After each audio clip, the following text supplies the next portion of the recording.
Les élections dans les TPE, très petites entreprises. Les élections professionnelles des TPE ont lieu tous les 4 ans. Les prochaines auront lieu à la fin de cette année 2024. Elles s'adressent aux salariés des TPE, mais aussi aux travailleurs à domicile, c'est-à-dire aux salariés des particuliers employeurs. Vous pouvez voter si vous êtes employé d'une entreprise de moins de 11 salariés, titulaire d'un contrat de travail au 31 décembre de l'année précédant le scrutin, si vous êtes salarié d'un particulier employeur et si vous avez plus de 16 ans.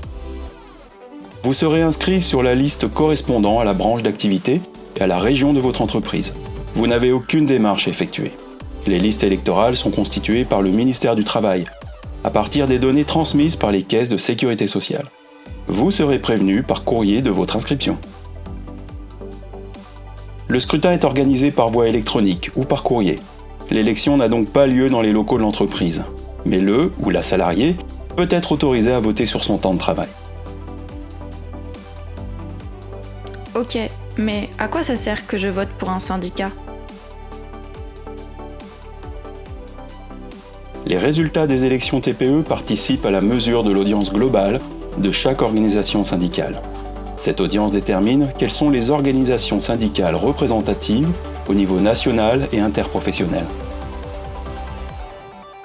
Les organisations syndicales représentatives, dont fait partie la CFTC, jouent un rôle social majeur.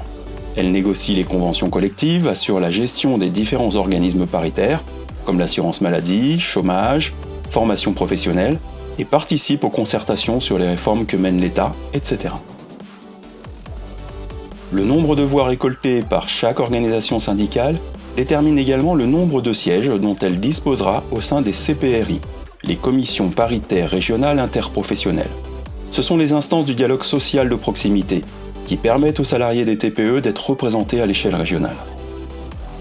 D'accord, mais je vote pour qui en fait ? Vous votez pour une organisation syndicale, et non pas pour un ou une candidate, ou une liste de candidats.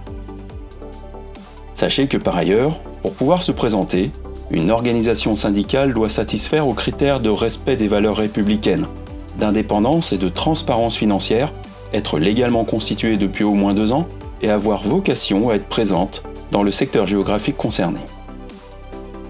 Environ 5 millions, c'est le nombre de salariés qui seront appelés à voter aux élections professionnelles des TPE et à peser dans le dialogue social. À savoir, les salariés du secteur agricole relèvent d'un dispositif spécifique. Ils ne votent pas aux élections professionnelles des TPE. Votre voix pèse dans le dialogue social national. Alors votez et faites voter CFTC.